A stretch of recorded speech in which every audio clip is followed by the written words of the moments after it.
Guys, what's up? We are officially live. If you're listening to this later on, this is a live Q&A with Brice Sanders with Real Clean Professional Detailing in Myrtle Beach, South Yep. Carolina. I got it right. I always mess that up, dude. Thank you guys for joining us. So far, we got a bunch of you guys watching that we could see here. We're going to get into some question and answer time here in just a little bit. But beforehand, man, Brice, what's up, dude? I'm glad we were doing this live again, man. Yeah, How's it man, I'm been happy to going? be here. Yeah, dude. How's your week been? It's been great. It's been my best week to date, money wise. Yeah. Like we've done more money this week than I have ever in one single week in the business. Praise God, dude. What do you think? What do you think was like the biggest reason for that?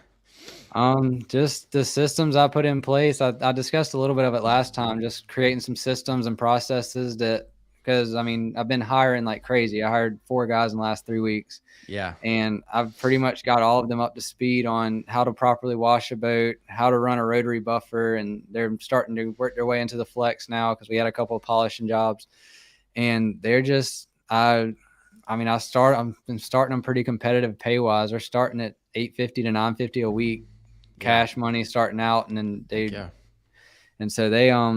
just been killing it, man. They've been busting them out and getting them done. We did a 54 footer today, polished whack with 4 guys. Nice, dude. Do you do a lot of sport fishers where you're at?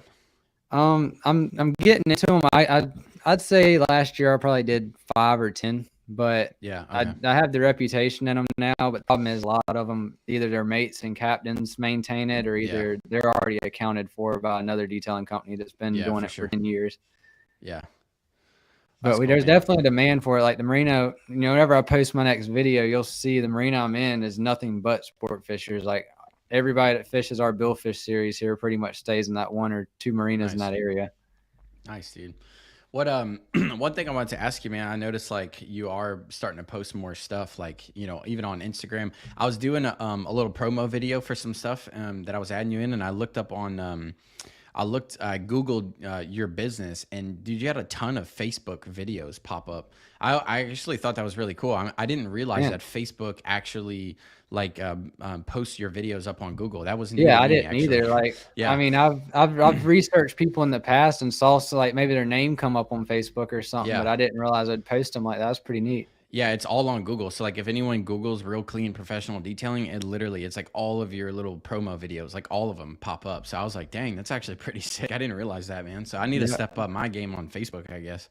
Yeah, So, that's where a lot of my business comes from. Like even running ads on Facebook, the ads kill on there. Like I'd say 80% of my ads bring a positive return. wow.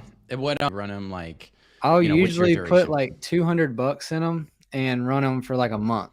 So it says the traffic's like 600 to 800 people a day or something like that, which it doesn't quite do those numbers. But I'm real particular when I get in there. I don't just I see detailing companies that run ads, and I'm seeing them. They're like over there by you, and I'm seeing them here Yeah. running ads for a detailing company. And so I'm real particular with like how I target. Like if I'm trying to get into a new area, like I've been trying to get into the southern part of North Carolina. So I've been targeting my ads all around like the coast right when you get into North Carolina, because it's about an hour from me. Yeah. And so when I run my ads, I'm real specific on like cities and towns and like the demographics I want. Like I want people to have fishing and boating and outdoor stuff in their bios. And I also target like age ranges, because I don't want to target kids like my age or younger, because most of them aren't going to have like the big expensive boats I want to work on. I mean, there's exceptions to that, but primarily my market's, me and older. Yeah. And so, I get real specific with my demographics and how I target people. That way I'm not wasting my paid ad clicks on these, 12-year-old kids and 13-year-old kids or people across the country. Yeah, for sure. How much do you normally put behind an ad? Like if you're Around going to run a campaign? $200. Yeah. And that, what's your duration? You do $200 for what, like a week, Between 5 14 days? days and a month. Okay, cool. I usually Oh, will wow. stretch. I usually stretch it out. Like I'm not trying to like put it in a lot of people's faces at once, but I kind of just want to gradually just bring people in, and it's worked. Like my last one, I believe my 200. I think I put 150 in, and I think it brought me like $5,600 worth of work. And I had 13 conversations started and like 50 likes on my business page on Facebook. But you got to be careful now because Facebook will reach out to you and they'll say, oh, well, we'll automatically run your ads for you. And so I was like, yeah, that sounds great. And it's like, all right, well, what's your budget? And I was like, I don't know, $15 a day. Well, then like 2 days later, I got hit with a bill from Facebook for like $390. And I was like, wait a minute. What they had done is they were running like 9 different ads at the same time at $15 a day. And so, but it was just because I let them do like their automatic, like recommended settings and everything. And just like, basically it was like, hey, we'll do this for you. And I said, okay. And I mean, it got me a lot of traffic. I think I got like 14 or 21,000 views in like 3 days, but it was costing me like $150, $200 a day. Jeez, dude. That's crazy, man. So was that just like an automated thing that you set, like you didn't actually create the ads that you wanted them to do? Like, no, it popped up on the top of my business page, like, let us run our recommended settings for you. And all you do is put in your budget. And so I'm thinking, all right, they're going to spend $15 a day. Well, they were spending $15 a day, like 9 times. Oh God. And like some of the ads, they were running like the same, like picture of one boat with the same caption on it, like 2 or 3 times and charging me $15 a day for each of them. Jeez. That's crazy, dude. You know, one time I did something with Yelp. I don't know if you do anything with Yelp at all? I always had bad feedback when I asked the detailing groups about it. Oh my gosh, yeah. I did one thing with Yelp. I remember one time, and I know for 100% fact I canceled the ad campaign, and they tried to tell me I didn't, dude. And it was literally like a $1,500 charge. Oh, and I just told them, I was like, I am 100,000% not paying this bill.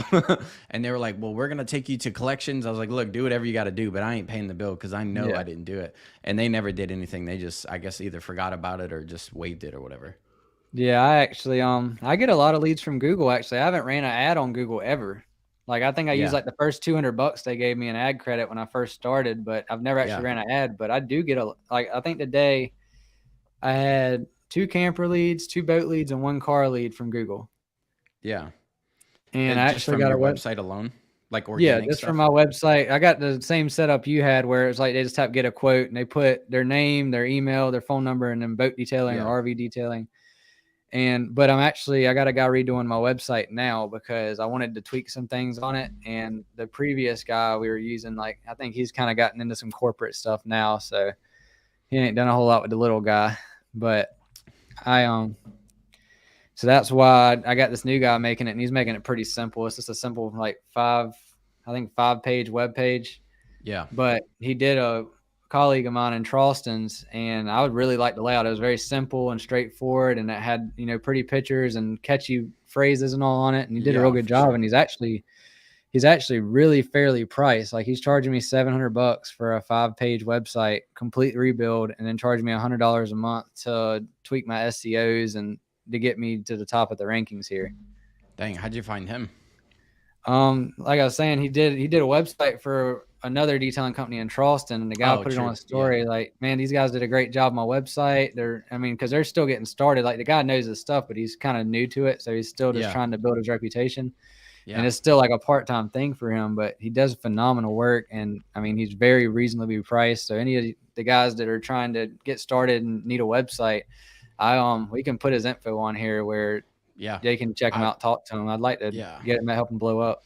Yeah, I'd be interested in even talking to him possibly too, man, because I fired my website guy a couple months ago. I just got tired of the same one that made your original website made mine, but like now anytime I try to reach out to him to tweak something, I just have a hard time getting in touch with him or him doing anything. Yeah, well, he started subbing everything out to like India and like these guys in Nigeria and stuff. And like I was like, bro, I don't want to talk to some dude in Nigeria. Like, yeah, they didn't make my website. No, yeah, well, dude, yeah, it's a whole mess with them, man. But well, cool. Hey, now that we're starting, I guess, on this this marketing thing, man, how important do you feel like, since you started making your promo videos, has that been a massive shift in your in your marketing? Just a little 30-second promo. Oh, absolutely. I know we just talked about how they were on Facebook, but I know you were kind of one of the ones, even like 2 years ago, were like, hey man, I want to start making some videos. Like, how important do you think that was to actually creating the business and I think it just diversified me. It made me stand out because everybody, has the quick side shots of like pictures before and after, or just all the after pictures. So I think it really made me stand out because it's like, man, like this guy's got like a production style looking video of here. This boat he just did, and this boat looks like $1 million.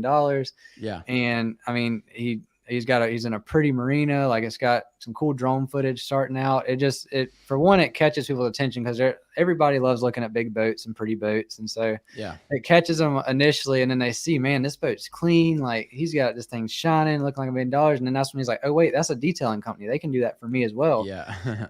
and so then it gets them thinking, and like, the big thing is just keeping it under a minute. Like, and I struggle with that sometimes because sometimes I'll get like 3 hours worth of footage and then I got to condense into a minute. But it's been, I definitely, I picked up at least 400 likes off my videos just from people sharing them and just running ads through them. Like I'll even just throw some money on an ad and attach one of those videos to them. And I mean, I've even put little catchy captions like where's the best thing for your boat or something like that. Yeah. And they've done well. I mean, I've picked up, 50, 60 likes on Facebook, or I mean, even booked a couple of jobs out of it.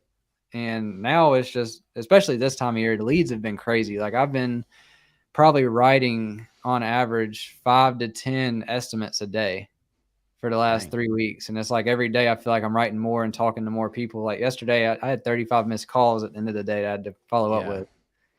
That's crazy, dude. Before I moved here, before I moved here to California, we were in the same boat, man. Like I would have like literally like 20 to 30 missed calls a day.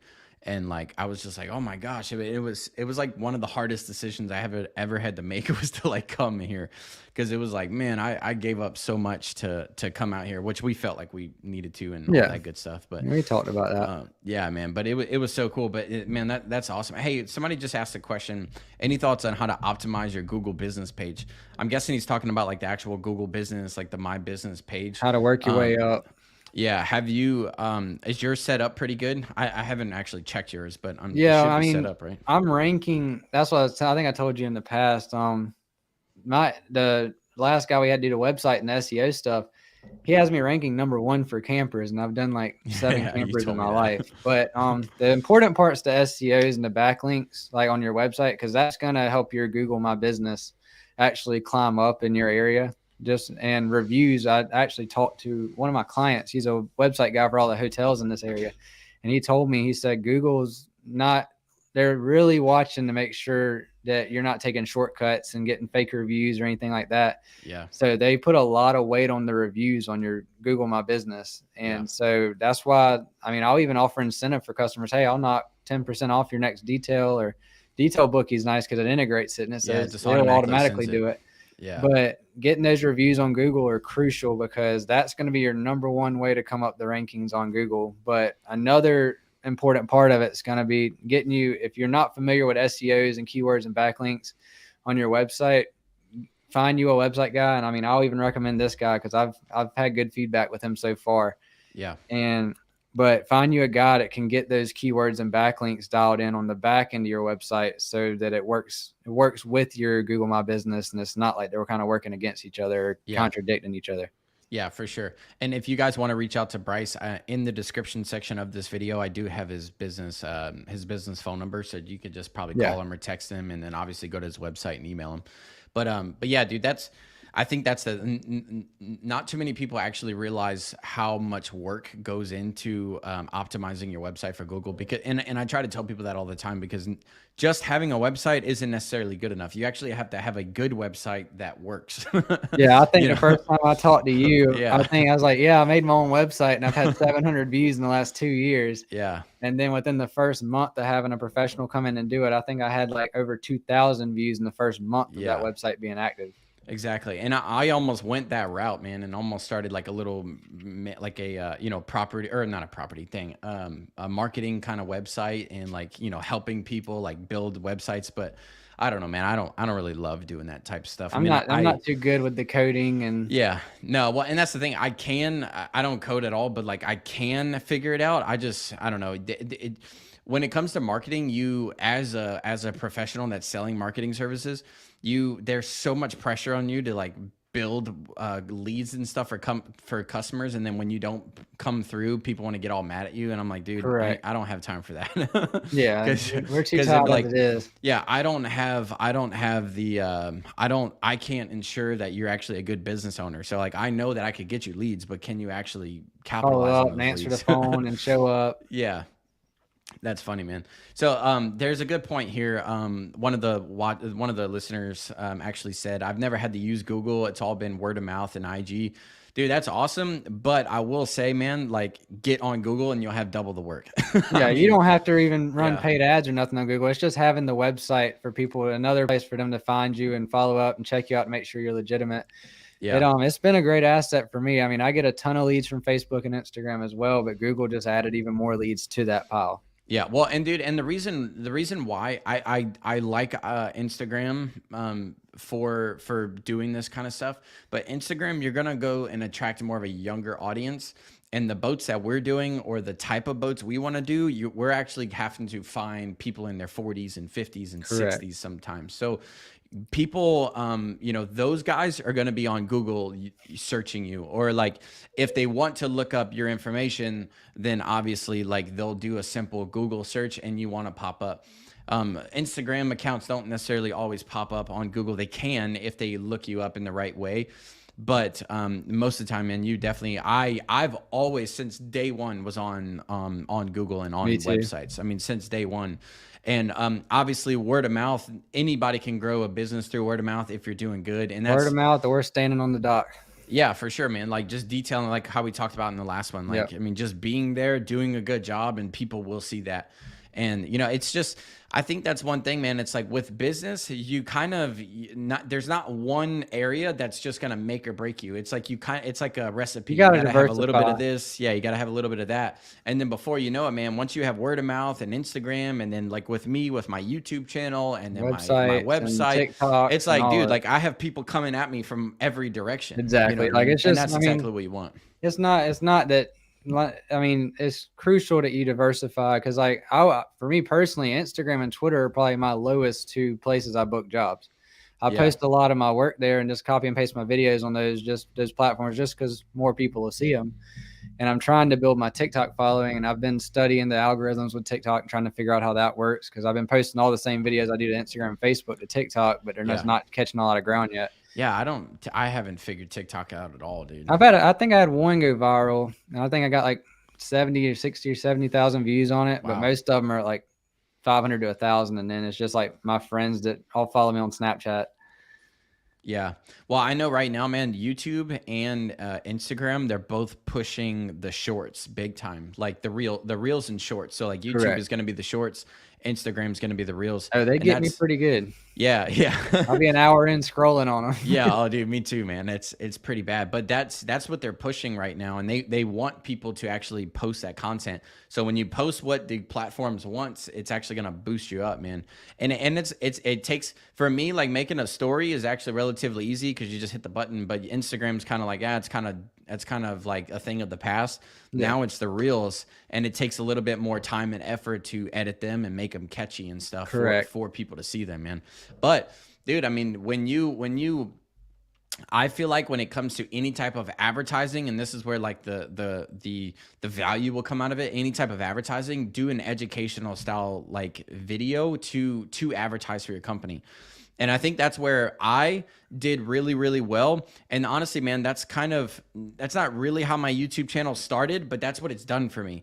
Is I teach people how to do stuff, and then people call me and say, bro, will you come do my boat, please? Like I've had people tell me like, hey, you've helped me detail my boat. I realize that it's actually really difficult to do what you do.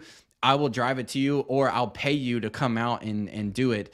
I don't do any more traveling jobs, just because it is kind of hard with a family. But if you're a single guy, dude, I could literally probably run a full-time business just traveling around America detailing boats if I wanted to. And another thing to add to that is that the educational stuff, like it does well. And one thing that's really been catching my attention is I've been seeing some of my fellow detailers here and some of the guys that I've just know through the boat detailing groups. I've been seeing them actually just like, pop their front camera up. Hey guys, this is so-and-so with so-and-so detailing. We're out here on this 28 pursuit today. We're doing compound and polish, and just like kind of walking their followers through what they're working on. Yeah. And just what they're doing to it. And even those have been catching my attention. So I know they're catching other people's attention as far as just educating the customer and showing the customer, like, it's not just a wash on, wash off type deal. Like we're actually out here, in the hot sun all day long working on this. And I feel like those have been real catchy for me too. Is just, I haven't done any personally lately, but I've been seeing more of them and I like what I see. Yeah.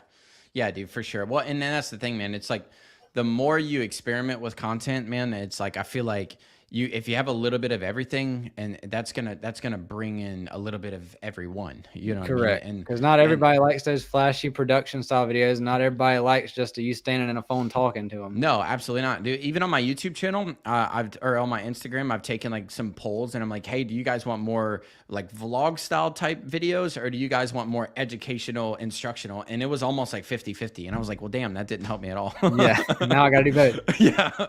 So it just goes to show you. All right. Hey, this is actually a really good question. We got one. It says they're from Texas. It says, I'm at $25 a foot for my wash and wax package, mainly doing bow riders and bay boats. It's taking me way too long to complete a job. How in depth are y'all going on this type of detail? So this is, he said, 25 bucks a foot wash and wax. Okay, cool. So that is out. If you're doing my standard wash and wax package on a 20, it depends on the size boat that you're doing. Yeah, like a 20, 25 foot boat. That's pretty right on the money. Yeah, I don't really have that information, but yeah. So whatever size boat you're doing, a wash and a wax package on a 20 footer should take you, I don't know, maybe roughly 3.5, 4 hours ish. You know, maybe not even that. 2 a day. Yeah, personally. yeah. Now with being in depth, one of the biggest things, man, is not skipping the small details, because on those wash and wax packages, a lot of the times the people only care about the compartments being clean and like their seat cushions looking nice.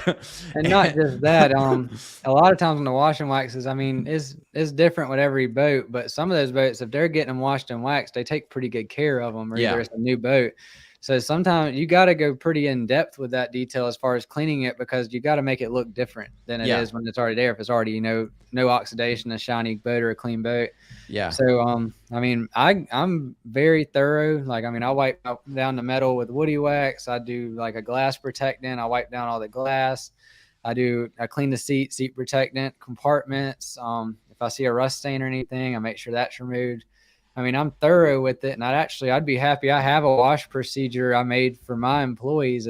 I'd be happy if you shot me a text or something. I'd be happy to send you a copy of it so you can see exactly how I wash a boat, what steps I take, and what order I do them in. Because I mean, that plays a big part in your efficiency as well. Yeah, and that's the thing, man. Having a system, and my big secret is having a system and doing every single boat the same exact way every single time. Correct. And that is going to naturally speed you up. So if it's taking you all day to do a simple wash and a wax package, like that's not okay.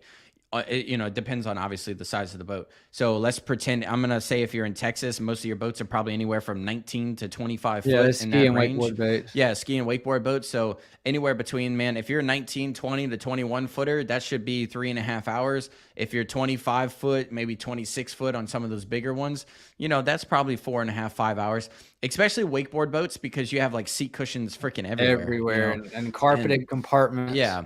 So, I mean, that might take you long. And that's where you can do a little bit of tweaking on your pricing too. And I don't get to explain all of this stuff every time in my little short videos that I do on YouTube. But one of the things, man, is like if you're at 25 bucks a foot for a 19-foot John boat, but then you're 25 bucks a foot for a freaking Nautique with like 15 seat cushions in it and 35 compartments, that doesn't make sense, right? So you will want to actually tweak your pricing in a way where it makes more sense for that specific boat.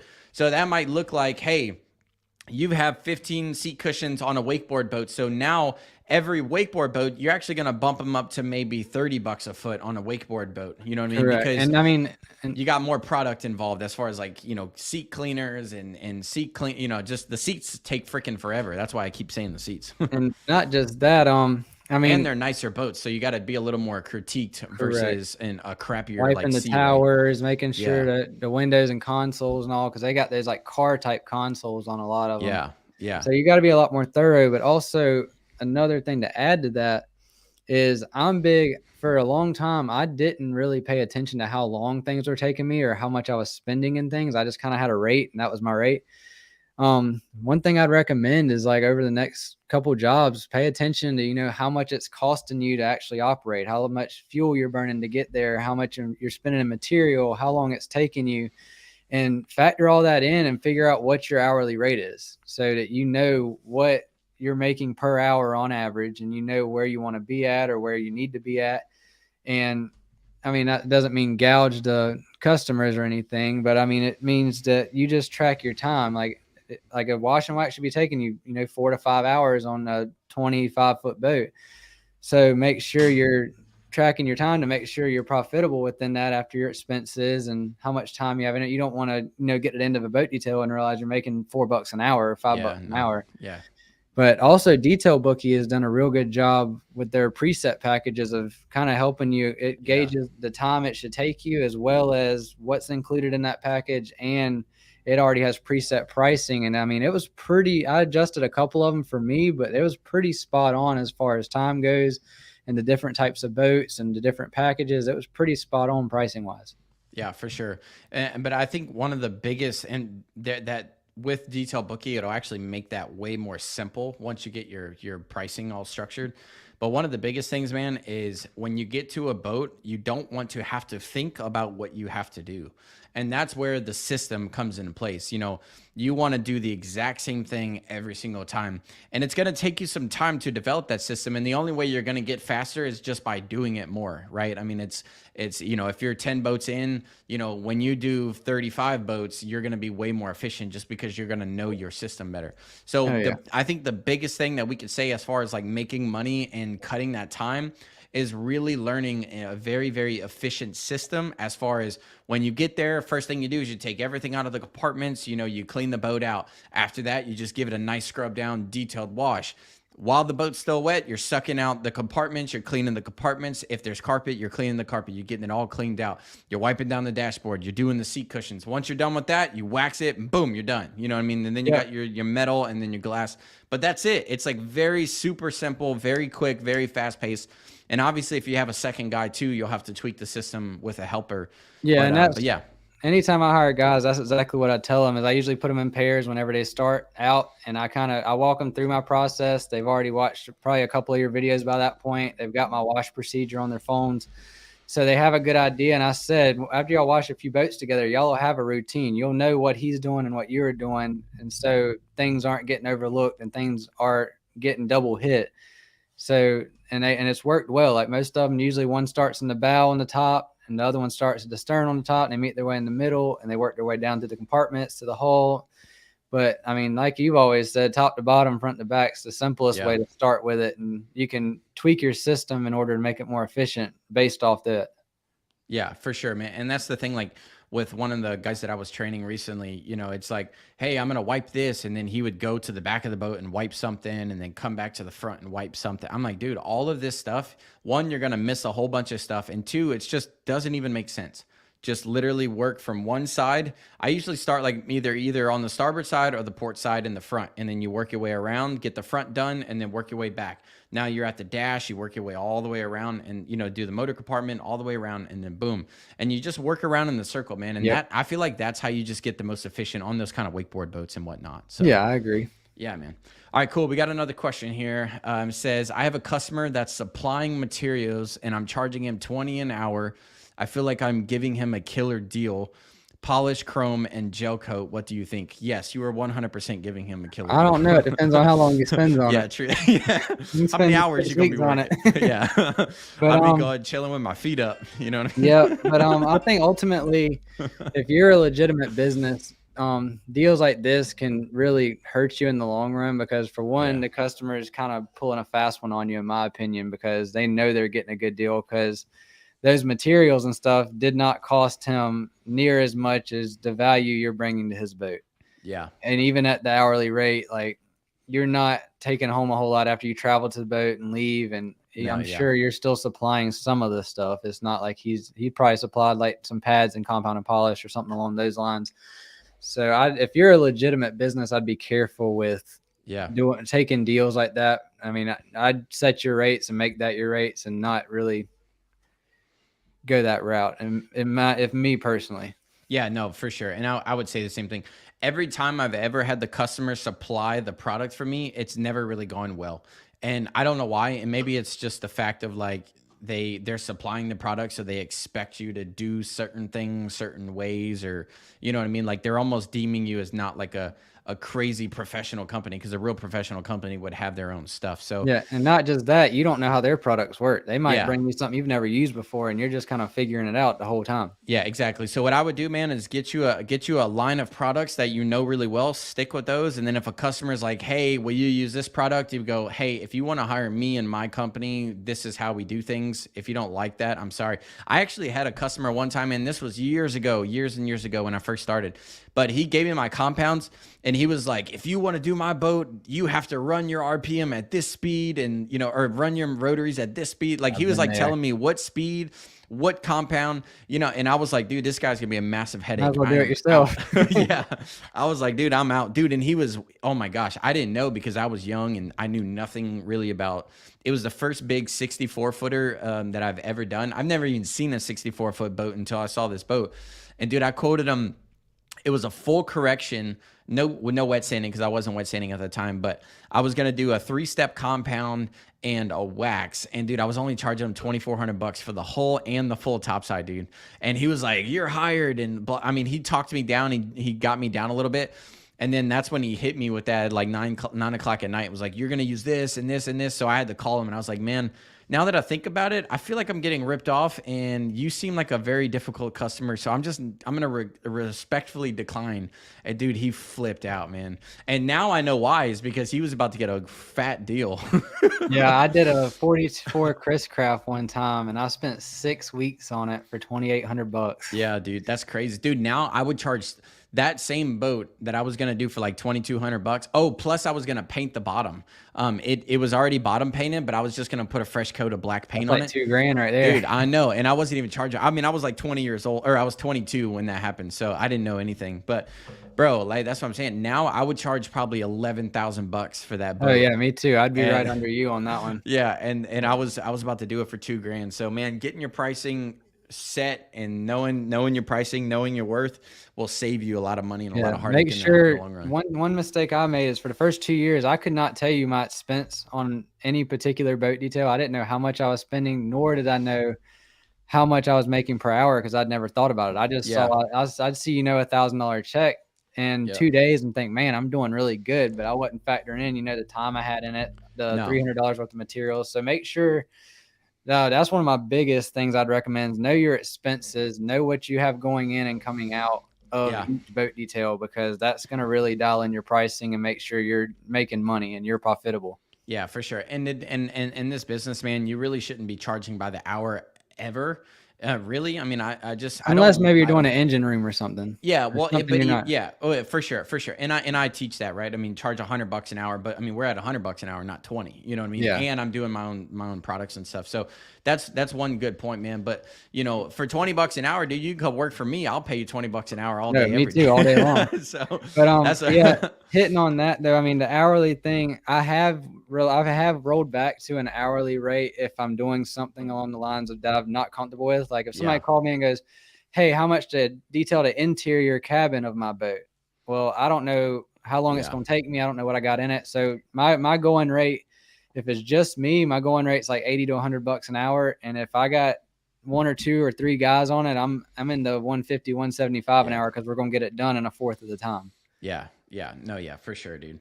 And that's probably the only way you're gonna. If you're unsure on how to price it, I'd go by the hour. But if it's any buffing or waxing or things like that, customers are not going to hear, "Hey, I'll do it by the hour," and you tell them some crazy rate, because they're going to look at it as you're like gouging them. Yeah, for sure, man.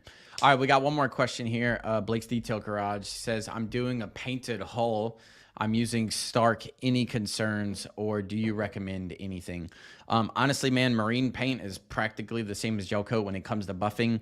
The only thing that I would say all grip can be changed, is like all grip. Make sure it's not all grip. If it's all Craft 2000, you're good. If it's Emron, if it's PG, if it's Interlock or not, if it's Quantum, if it's any of those, you're good. If it's anything other than all grip, you're good to go. As far as buffing paint, though, I actually feel like paint's relatively easier to detail than I was gel loving coat. it today. Yeah, man. I mean, when you're on a painted boat, a 2-step, you'll be gone. So a lot of the times you don't need to be nearly as aggressive on the gel or on paint as you are on gel coat.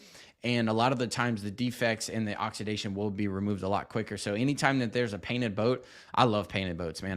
Me too. Honestly, I wish every boat was painted. You know, I was envying Justin a while back because we were both doing Vikings at the same time, and he was on a painted Viking and I was on a gel coated Viking, and we got our tails kicked to this day. Like I'm still working on that boat. It's a maintenance client, but like I feel like every time I go to work on it, it's like it's an area of the boat fights me, or I'm like stuck with holograms I'm trying to get out. Meanwhile, Justin with Prime Shine, he goes down and they do a 74 Viking in 4 days. And he's like, yeah, I mean, and it looked flat. And he's like, oh, we just hit it with compound and polish. And it looked, and I mean, it looked phenomenal when they were done. And I've been fighting a 50-foot boat for a week. Yeah, dude, that's paint for you, man. Paint's pretty easy, man. When anybody hits me up and says their boat's painted, I enjoy working on painted boats. You know, they're just a lot easier. He did say it's an ocean yachts. Do you know what it's painted with? I'm not 100% sure what ocean yachts if it's paint, I believe ocean yachts are originally gel coat. So if it's paint, it's probably been repainted.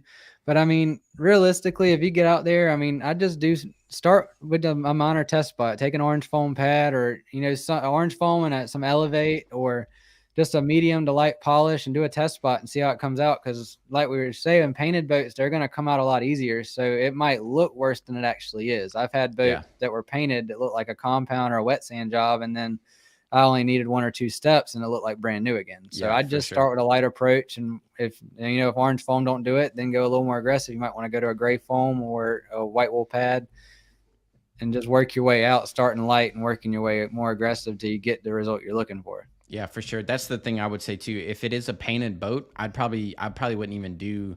I mean, you can do level R on painted. Depends on how oxidized it is. But I would just do Elevate on the white wool pad, at the 1.25 white wool pad, and run it up really hot, like around 1800 RPMs, and you'll mow down some oxidation with that. And then my next advice would be to not use Stark products. Just kidding. Oh man, that's funny. Hey, man, dude. So what? You've been liking the Merca stuff, right? And that what you were telling me? I'm honestly, I've been in Marine 31 for the last little while, but I'm still playing around and figuring out what route I want to go. I actually reached out to my local Merca rep today, and we're going to start talking some numbers, because my only issue, I have Marine 31. I love their products, and I've had success with them, and I got a process with them that's been working pretty well. I'd say that 85-90% marks where I've been at as far as the quality of the details, just with the products I've been using. But I mean, I'm still open to trying something new, because my big drawback Marine 31 is a lot of it you have to buy in 32-ounce bottles. And with 5 guys running, you're going through a couple bottles a day. So I'd much rather be able to buy it in bigger quantities and get a little better price break and not have to order so often. So I'm kind of playing around, but I spoke with my local Merca rep today, and he's supposed to be getting me some pricing on their Polar Shine 45 and their Polar Shine 10, which is the one they recommended together, and trying to get some price breaks on their Abraline and their Abernay. And they actually got that new sandpaper. I think it's Galaxy or something they're coming out with, that he recommended me trying for gel coat. Yeah. So I guess we'll see how it goes. But I mean, I'm not really married to one brand at the moment. I'm kind of in between and just figuring out what I want to go with and stick with. Yeah, I'm in the exact same boat, man. I've been loving the Shine Supply stuff, man. But it's like I wanna find a brand. Not that I'm ever gonna probably do what I did do in the past, but just like I want to find a brand that I can redo my system with. You know what I mean? Yeah, and that's exactly what I'm looking for. I mean, with me having employees, I don't want to give them 1,000 different options of stuff to use. I want to keep it pretty simple to where you use like 1 or 2 compounds and polishes. That way there is no confusion or them trying the wrong stuff. Like I like to keep it pretty straightforward when I'm training people. Yeah, for sure. And that, like we said earlier, like even with the wash and wax detail efficiency, that's going to play the same thing when you're compounding and doing this. Yeah, if they got 10 different compounds and pads, they're going to sit there and try them and try them and try them. And you might get the same result with 3 different ones. And then they're just like, all right, well, now which one do I use? Well, and that was like one of the things, man, like, you know, when all the stuff went down with Stark, a lot of people were going like, well, is Shine Supply better than Stark? Is Shine Supply this? And I'm like, dude, I used one freaking brand one time, chill out. You know, I do like the Shine Supply stuff. I'm even wearing their shirt right now. I just realized. I like the guys at Shine Supply as well. I got a lot of respect for them. Bro, Jeremy, he's going to be on our podcast, you know, coming up, because, dude, I watched the podcast that he did, and I was like, oh my gosh, like this dude is amazing. Just like the stuff he was talking about as far as like, you know, like goals and taking care of yourself and being a good family man. And like, he was like, he said in his podcast, he's like, if you're successful and you make all this money, but your kids hate you and your wife doesn't like you, like, what's the point? And I'm like, amen, bro. Like that is like what I preach here. So it was like really cool just getting to hear that. And I was like, dang, I actually really like this guy, man. So anyway, besides that though, I can probably go to, you know, West Marine down the road and pick up some cheap compound and probably get decent results with it. Okay. Yeah. We had that conversation. Yeah. It's like, we've already had that conversation. So it's like, it doesn't matter what products you use. If you learn how to use the product, you're going to get good results. Correct. So get a product, stick that works to for it, you and roll with it. Yeah. And roll with it. And honestly, man, like, there could be better products. There might be faster systems, but if you know how to work that product, that is the best product for you. You know, and another recommendation I'd have if you're a business is just, if you find a product that works for you, try to find a place where you can get some, you know, price breaks on it for buying larger quantities. Exactly. Don't be buying it from, you know, Amazon all the time. If you find something that works and you like it, and you got a system with it and you're buying a lot of their products, instead of buying it from Amazon, try to reach out to the people that make it or a local distributor, and they might be able to get you a better price break and be able to get it to you quicker, or have it on hand where you just go pick it up when you need it. Exactly. Yeah. And that's one of the things, man, about finding a distributor. Like I used to buy a lot of stuff from Amazon, but the thing with Amazon is like, they're not going to give you a price break if you buy bulk. They're not going to, good luck calling them for customer service. Exactly. You know, when I start up the DetailU supply company here in a couple weeks, and you know, that's one of the biggest things is like, hey, you're going to be able to call us and be like, yo, I'm running into this issue. What do I do? And then we're going to go, hey, use this product, use this compound, use this pad, and it's going to fix your problems.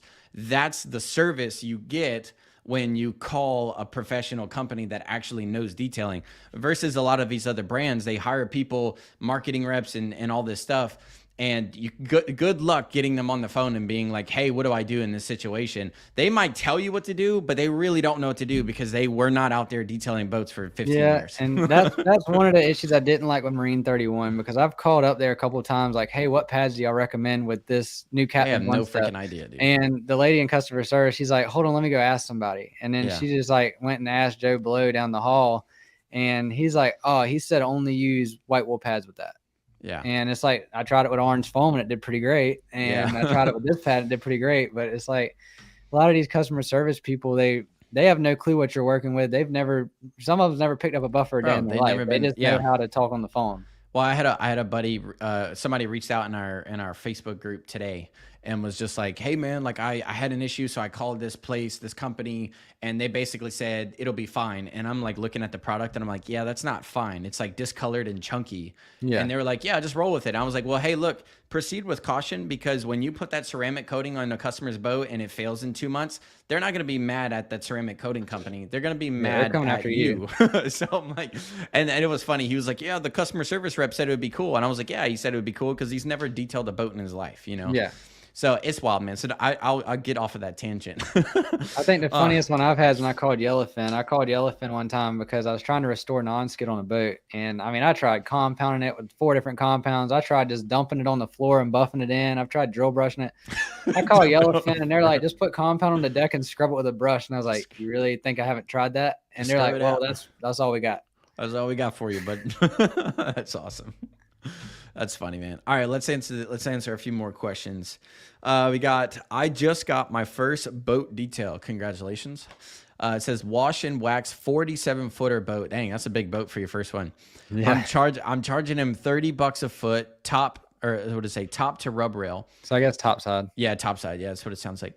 He requested to do the hull too. All right, there we go. What is a reasonable price for the hull? Boat is in the water. We love this one. Yeah, man. So I'll let you take the lead on it. Go for it. I actually did one of these today.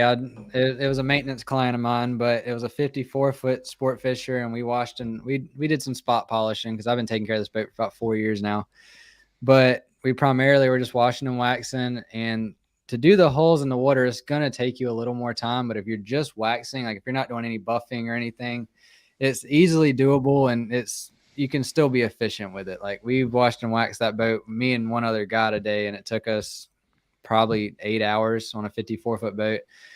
But definitely I would add in some sort of surcharge for doing it in the water, because you're adding a is basically a luxury service to them because they Yeah. don't have to go through the headache of like taking it to the marina, getting it hauled out, Yeah, paying the you're fees to saving have it them a hauled couple out. of $1,000s. Like you have Yeah, to keep that in exactly. perspective. If they want to take their boat out of the water, it's probably on that size boat. It's probably going to cost them about $2,000 ish. Yeah, Maybe a little cheaper in your area. I'm not and sure. even another recommendation with that is even call a local marina and say, hey, how much would y'all charge to haul out a 47-foot boat, and what's the day rate, so that you can factor in how long it's going to take you to do it in the water, and you can make sure that you're making the convenience money of him not having to haul it out. You can add that in as your in-water surcharge, whatever they were going to charge them to sit it on the ground for them. Yeah, and most customers are happy to pay that, honestly. Yeah, just so they don't have to drive their boat. Exactly. They don't have to drive their boat. They don't have to be there. They don't have to pay, because these shipyards, I don't know if a lot of you guys understand this. So they charge you to pull it out and they charge you to drop it. And then they also charge you a yard fee, and that's keeping the boat on the yard. So every single day that boat is actually sitting on the yard, there's a yard fee involved. Yep. So you are actually, they have to pay a lot of money to be able to have those boats sit on a yard. Okay. Correct. Now, every marina is different. So what you want to do in your particular area, I don't know where this guy is, but for anyone that's listening, if you don't know what that costs, just literally call the marina and say, hey, I'm a detailing company and I possibly have a customer that wants to pull their boat out. How much would you guys charge to, haul and splash a boat? And it may have to sit on the yard for 5 days, and they'll tell you because they want to make money. So, and they'll be like, hey, it's going to cost $20 a day, and it's a $1,000 splash fee or something. Yeah. And so there you go. Now you had $1,000 just to haul it and drop it. And then you're going to have $20 a day. So what you could do is if you're going to already charge $25 a foot to wax the hull of the boat, or $30 a foot to wax the hull of the boat, now you want to tack on probably maybe a half of that, so if it's like maybe not even half, just even 200 extra bucks, 300 extra bucks is still better than just not charging them at all, because you are giving them a massive, you're saving them a lot of money. By and it's going to take you extra time to wax that hole in the water versus if you were just able to walk down the side of the boat with a DA. Yeah, I say on and everything. Unless you're really good at doing boats on the water, it's typically going to take you double the amount of time. So if you are pretty fast at detailing a boat, if what do you say, 47 foot, so that's a decent sized boat. If you can do that on scaffolding in one day, it's probably going to take you a day and a half to do it in the water, just because it's going to take more time. You're trying not to fall. You're suction cupping yourself. Float. You got cords on the platform that keep falling in the water. Exactly. You got breaker tripping. Yeah, the best thing I could say, man, is get you a small DA as well, like the MacShine M8S or the M8S V2 or a cordless DAs. Yeah, if you got a cordless DA, and just run something small and tiny that you can hold with one hand. That way you can kind of hold onto the boat or the rope with one hand, and then you can wax. And you can do it pretty fast. But yeah, man, so as far as doing in the water, what we would recommend is just charge your normal whole rate and then just add a convenience in water fee on top of that. And that might look like, if it's going to basically take you a whole extra day, what do you want to make it, a day? If you want to make $200 to $300 a day, maybe charge an extra $300 to do it in the water, and you'll be good. You kind of have to judge it off of what your market will bear, though. Yeah, that's not something I can just tell you. For me personally, I kind of have a flat rate for like waxing holes in the water. I add like $20, $25 a foot as an in-water surcharge. Yeah. Cool. But I personally won't do any restoration work anymore. If it needs compound or polish or wet sanding, for one, the marinas are getting strict about the oxidation in the water. So a lot of marinas now are cracking down. So if they see you sanding on this boat and all this white oxidation just all around the boat, they're going to, especially in Florida, they're strict. They'll come after you for that. It's like some kind of clean standards or something they're doing now. Yeah. But I won't do restoration work in the water personally. Justin loves it. He'd rather have them in the water than pulled out. But me personally, I'd rather have them pulled out just because it's a lot of fighting for no reason. Yeah, for sure. I hate it too. And I don't know if you ever noticed, but like when you're on those floating docks and you got the rotary kicked, like when you hit it, you're like, you start left and right. Oh yeah, like usually I could get a little groove going where I'll just flip it one way and it'll take me that way, and I flip it and it'll take me back the other way. It's so fun. It's so stupid and immature, but like you hit it and you're just like, woo. Oh yeah. And you turn it. Oh yeah, I'm like, man, I just made this real easy on myself. As long as I can keep it slow enough to make my pass right. I ain't got to move at all. It's awesome, dude. I hate it though. Gosh, every time I've worked on, but dude, it's funny. The last time I did a boat in the water, I literally got halfway down the boat and I got so pissed because I almost fell in the water. I literally punched the dock 4 times and I got off the boat, went knock on the door because the customer's inside, and I was like, I'm not doing this in the water. Yeah, you should have saw what happened to me, man. I've had a hole in my damn float. dock. I've had a hole in my float for 2 weeks, so I got the pump hooked up, and I'm pumping it up as I'm floating around the boat because my patch didn't hold the first time. So today we're out there and the patch fell off, and I'm losing like a PSI every 10 minutes. So I'm pumping it up as I'm like going around the boat, and I was just fed up. Dude, I love those guys. You see guys out there, like they're taking photos and they're on kayaks and stuff, like wobbling. I'm like, dude, yeah, sitting on a paddle board, or like they're in a dinghy that's like rocking. The freaking crap we do for money, man. Gosh. Yeah, that Chris craft I did that I lost my tail on. I was doing that one out of a plastic or like a fiberglass dinghy he borrowed from one of his boat neighbors. And I'm buffing, and I'll never forget it. It's 32 degrees out, and I'm buffing, and the buffer is like picking the dinghy up because the ropes are too tight. And so it flipped me over in the water in 32 degrees. And after that, I was like, I'm buying a float of some sort that's stable. Oh gosh, man, that's fun, dude. I freaking absolutely hate doing boats in the water, but more power to you, man, to the guys that love doing it. All right, we got another question. What do you suggest for a newly gel-coated boat for a first step? Wet or dry sanding, or what grit? I'm guessing newly, like just painted or like just freshly sprayed gel coat, I guess. Yeah, I guess that's fresh. I mean, if you, it depends on what you're trying to do. There's a lot of manufacturers that just will spray it and buff it and call it a day. If you're wanting no orange peel effect, if you really want to finish it down great, actually, I'm glad you asked this topic because we'll probably end on this because it'll be a good topic to end on. If you want that clarity to be like glass, like, I mean, it looks freaking like a glass mirror. There's no waves in it. Nothing. Yeah, you're going to want to sand it of some type. You can dry sand or you can wet sand. That's honestly a preference. I would stick to wet sanding. It's just a safer method.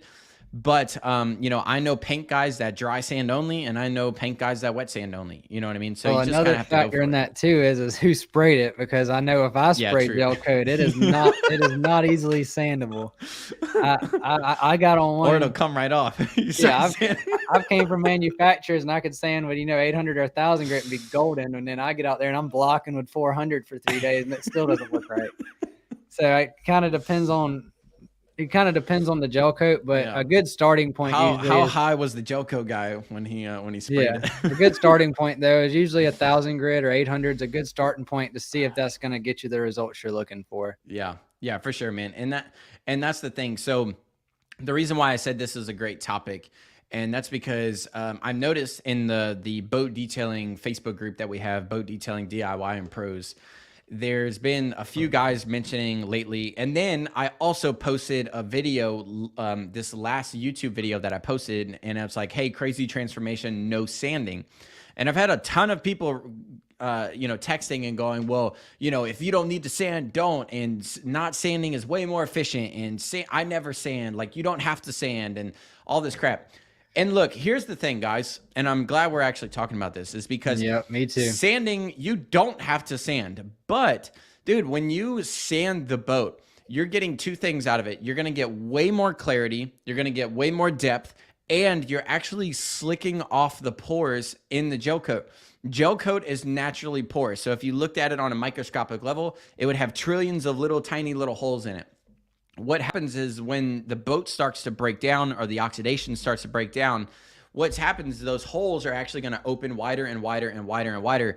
And to the point, sometimes you can even see the little pinholes. And when it gets that bad, that's just really bad. But what you do is when you sand the boat down, you're basically closing off those open pores, and it's going to give you a slicker shine. You're also going to be removing any paint defects, any light scratches, any heavy oxidation, any pigment fading. You're going to get rid of all that. Buffing a boat will not do that. You cannot buff a boat deep enough to remove orange peel. You cannot buff a boat deep enough to remove a heavy scratch. If it's a light scratch, maybe. So when it comes to, do I sand a boat? Do I not sand a boat? You need to ask yourself this. One, is the customer paying for it? If the customer is not paying for sanding, well, then obviously you don't want to sand. But secondly, is if you were trying to more permanently fix a boat, if you're actually trying to really restore a boat, versus just buffing it to make a boat shiny for a season. That is the biggest difference, man.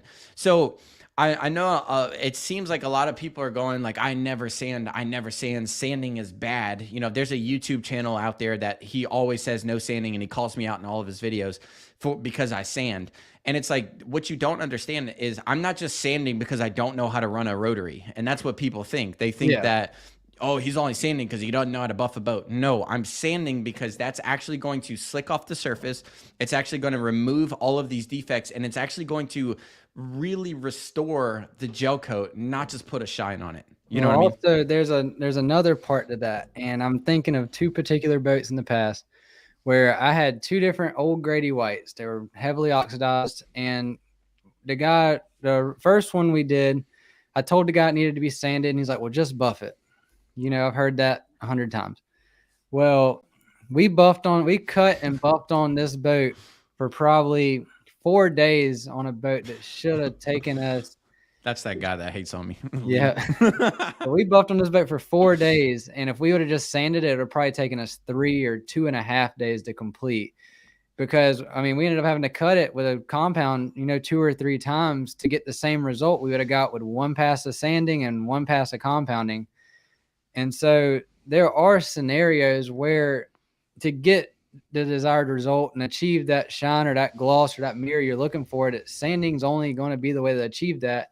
But also on the flip side of that, there are those certain boats where sanding's actually going to save you more time than it is just trying to buff it out and restore it, because you're going to end up 5 buffing steps deep when you could have did 1 sanding step and 2 buffing steps. And done. Yeah, dude, exactly. And that's where people don't understand. They go, well, sanding is more steps.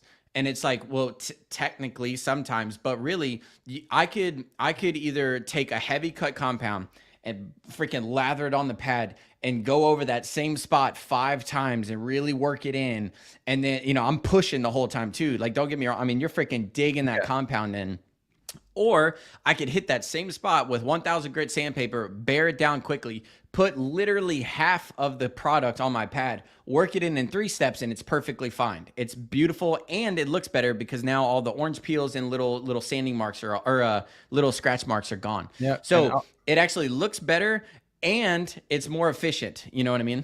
And not just that, you got to think of the other side of it. How long does it take you to compound a boat versus sanding? How long does it take you to do a sanding step versus a compounding step? I can sand a boat very quickly. Yeah. I mean, a 25-foot boat, I can sand it top to bottom in probably 4 to 5 hours. And that's being very thorough crosshatch patterns, doing 2-foot sections, very thorough. But I can't compound a 25-foot boat in 5 hours unless I'm cooking, and I probably miss spots in the process. For sure. And you're not consistent either, man. And that's the thing. Yeah. Well, people they need to realize that as well. Like, when you're just trying to push a heavy cut compound, man, you have to be very consistent on your pressures, your arm speed. Anytime that you move your arm speed faster, you're not getting the same polishing effect as if you were going slower. So anytime you're getting tired and frustrated from pushing all day on those machines, man, that's actually going to give you a less result. So I don't know if you've ever done this, but like, if I've ever started on one side of the boat, I'll literally compound it perfectly. And then by the time I start to make my way around the other side, I'm getting tired. I'm getting frustrated. Yeah, I'm like, so this ain't looking right. The other side, I'm going a little quicker, and then it don't work right. And then the next day, it's like one side of the boat looks really dang good. Yeah, like now I got to go back and buff that one side again. Yeah. But don't get me wrong, man. Sometimes when buffing the boat, and I've had this scenario even with the houseboat that I did, and that's on my YouTube channel. We sanded one side, we buffed it with level R, on my whole normal steps. And honestly, man, it was fighting me the whole freaking time. I could barely get the sanding marks out for some crazy reason. I don't know why. It's like a camper composite. Campers fight me every time. Yeah, dude. Well, it was like 1000 grit sand, and I did it very quickly, so it wasn't very deep. I just did it enough. I only did 1 pass. Like, it was just enough to scuff the surface. And I did level R on the white wool pad, and it wasn't really getting the 1000 grit sanding marks out. I had to really bear down on it. So on the other side of the boat, that's when I was like, you know what, dude, I'm just going to try this chop top stuff. It's supposedly a super heavy cut diminishing, and I'm going to just see. Dude, one buff with that, and it looked freaking literally flawless and perfect. And I was like, holy crap, like that's amazing. So in those scenarios, yeah, it would have been stupid for me to wet sand and buff. You know what I mean? Yeah. But you know, some of these guys want to be like, well, I'm wet sand only and I'm buff only. And I'm like, first of all, don't be anything one thing only ever. Yeah. And I'm two, diversified. yeah, exactly. Like chill out, you know? And then secondly, man, it's just like, for me, I had a guy tell me I need to do a face off because I don't know how to run a rotary because I have to sand all the time. I'm like, dude, you're a freaking idiot, you know? I can run a rotary any which way you want. I know, can dude. sand and water together. And He was like, you only sand because you don't know how to run a rotary buffer. I'm like, well, if I didn't know how to run a rotary buffer, I wouldn't know how to pull sanding marks out. But good, whatever, dude. Yeah. People are funny, man. But anyway, so, you know, when it comes to like sanding, I know no one actually asked this question, but I was dying to just get it out if you couldn't tell. Oh yeah. It was just, it was inside of me. All right, you got to listen to this. You know, man, sand, I tripled my income when I learned how to sand well. Oh, you me know, too. and that's the thing, man, because when you sand and you restore boats and then you have a customer call you 2 years later and go, bro, my boat still looks amazing. I'm sorry. That will never happen if you just buff a boat with some heavy cut compound. No, you give it 3 months. 3 months, 6 months, a year. I mean, if you do it really well, even a year later, those pores are open. And that's simply because the compounds and the wool pads simply cannot cut as aggressive as the sanding. Yeah.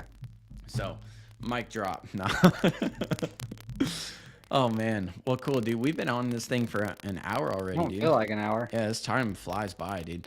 Hey, this is a good point. I don't know Canada, but Blake's Detail Garage is saying again, do marinas take a percentage of your details? Here in Canada, they take 15 to 20 points from me.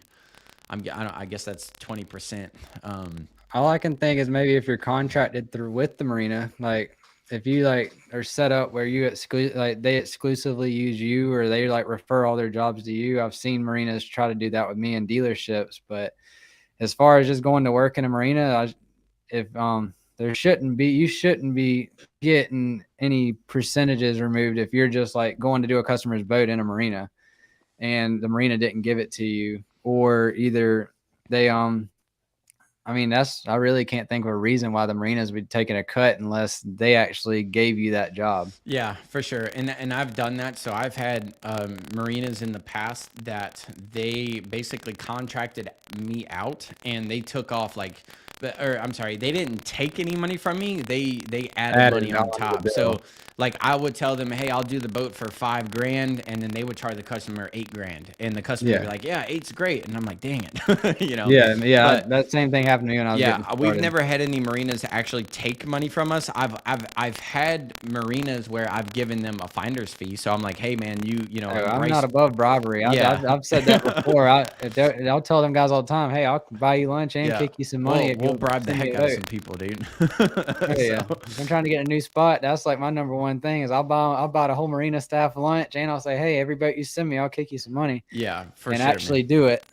Yeah, but I don't know. I've never actually had a marina, you know, take money from me on. And I have had marinas that actually charge a fee for you to get in. Like we had a marina here that used to charge you like $25, $30 to get in the marina. And if you but whenever that happened, usually I would flip that to the customer because I shouldn't have to pay a fee to come detail a customer's boat. No, so usually I would pass that fee on to the customer and let them know, hey, the marina charged me this. I added it to your bill because I don't think I should have to come out of pocket on my money because I'm coming to service your boat. Yeah. No, yeah, for sure, man.